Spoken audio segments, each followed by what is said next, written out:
BMP TV Professional Update. Habari yako ndugu mtazamaji wa BMP TV Online. BMP TV Online bado tunazidi kukuletea update za moto kabisa na ambazo zinazidi kukupa motisha wa kila wakati ili uwe mwanachama wa BMP TV Online na kila wakati kusogelea BMP TV Online, kwa sababu hatupoi kila wakati tunakuletea update za moto. Na leo katika hatua ya kihistoria, Seneti ya Jamhuri ya Kidemokrasia ya Kongo imepiga kura kuondoa kinga ya kisheria ya rais wa zamani Joseph Kabila, ikimfungulia mlango wa kufunguliwa mashtaka kwa uhalifu wa kivita na dhidi ya ubinadamu. Hiyo ni muktasari mojawapo ya vitu ambavyo tutakavyovizungumzia hii leo kuhusu Joseph Kabila, ambaye alikuwa ni rais wa zamani huko Jamhuri ya Kidemokrasia ya Kongo, na hivyo pia tutagusa huko Marekani, ambako katika hali ya kushangaza idara ya uhamiaji ya Marekani inaendelea na deportation ya wahamiaji kutoka Myanmar, Vietnam na Sudan Kusini, licha ya kuwepo kwa amri ya mahakama kuu ya kuzuia hatua hiyo.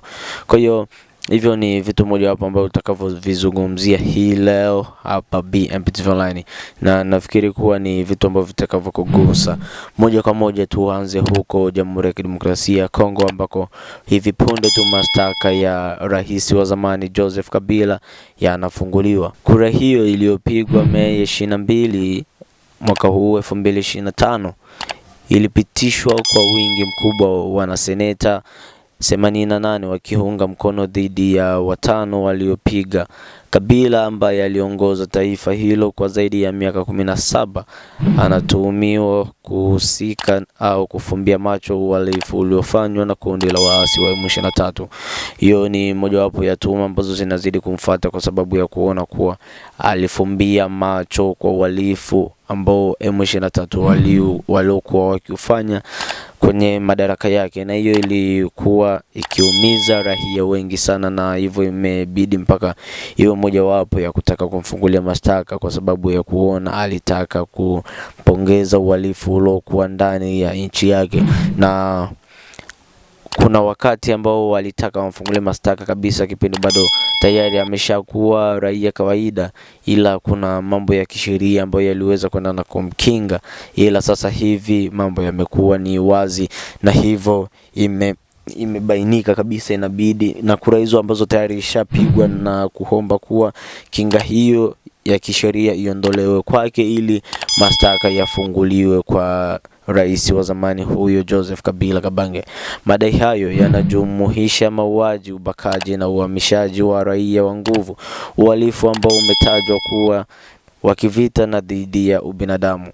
Hiyo ni mojawapo ya mambo ambayo yanazidi kumkabili, na kuja kuona kwa uchungu zaidi raia walipata magumu kupitia madaraka yake, na yaliumiza walio wengi, waliuawa wengi, wakabakwa wengi, na pia wengi kukimbia makazi yao, na ilikuwa ni kwa sababu ya hao M23, na kipindi hicho ilikuwa ni mojawapo ya yeye kabisa kuunga mkono tuhuma hizo za waasi wa M23 walivyokuwa wakifanya katika utawala wake yeye. Na vipi sasa kuhusu kwa huyu ambaye tuko na hii leo?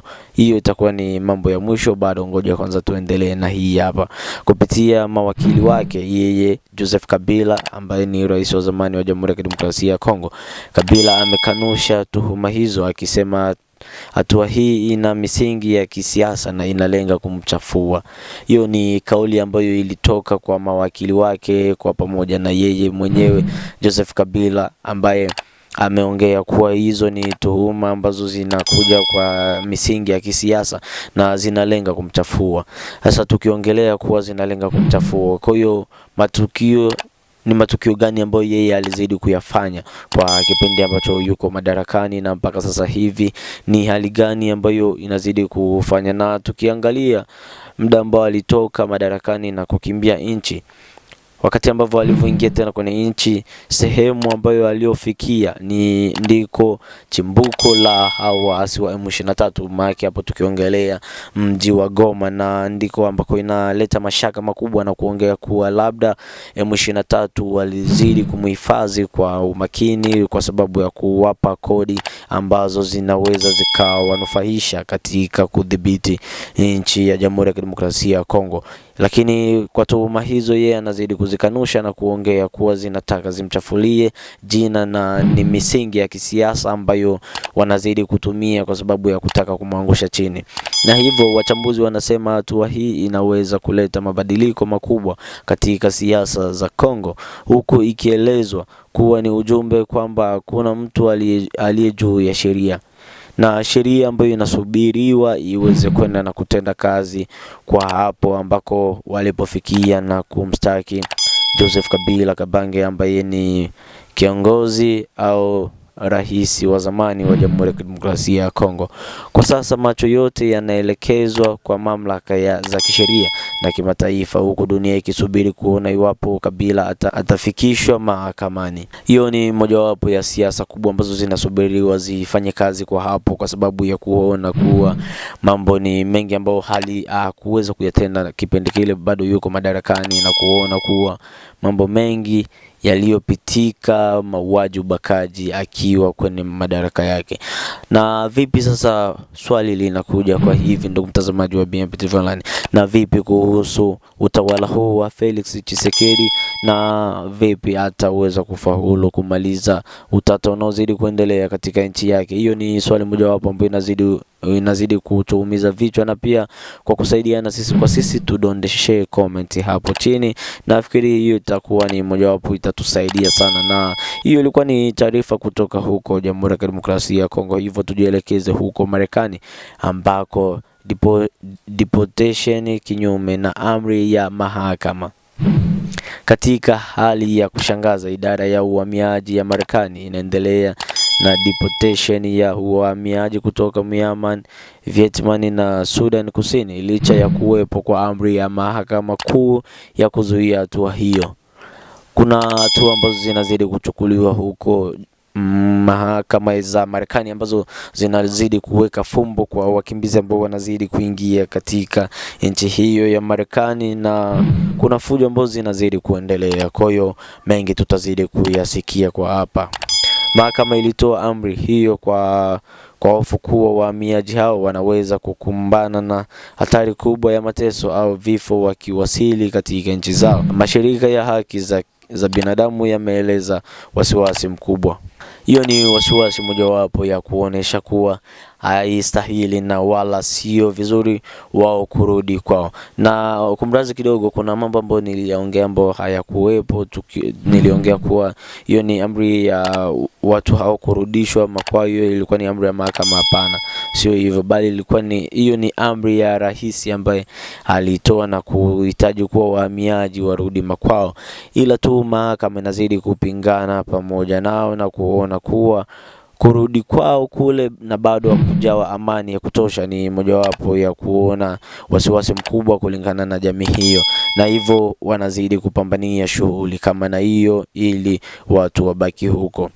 Mpango wa ulinzi wa makombora Golden Marekani yazindua mpango mkubwa wa ulinzi wa makombora ujulikanao kama Golden Dome wenye thamani ya dola bilioni 175. Mpango huu unalenga kuilinda Marekani dhidi ya mashambulizi ya makombora kutoka kwa mataifa kama China na Korea Kaskazini.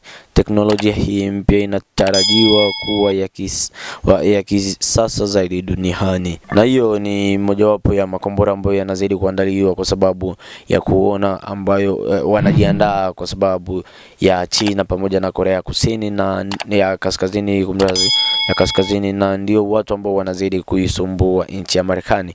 Lakini Marekani kabisa nao pia wamejiandaa kulingana na hiyo.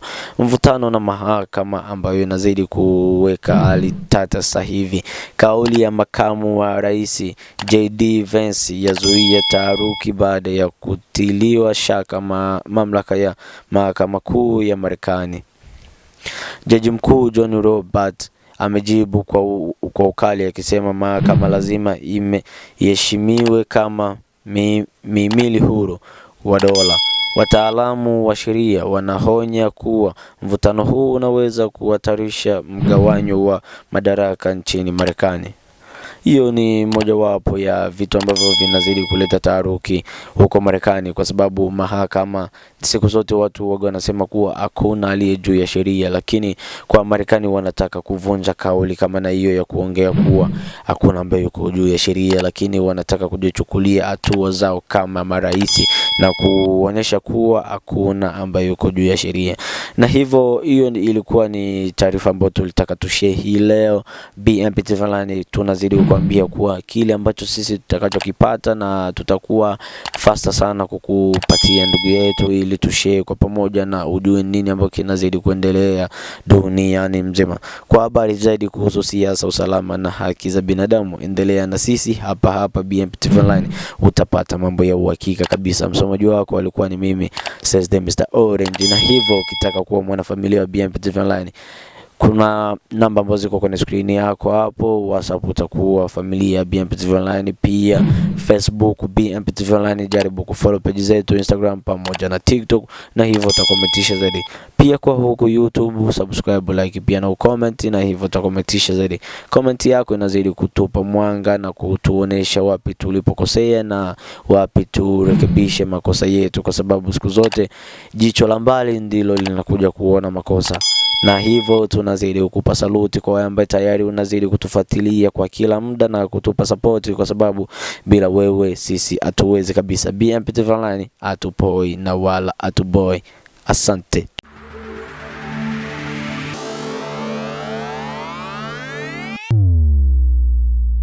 BMP TV Professional Update.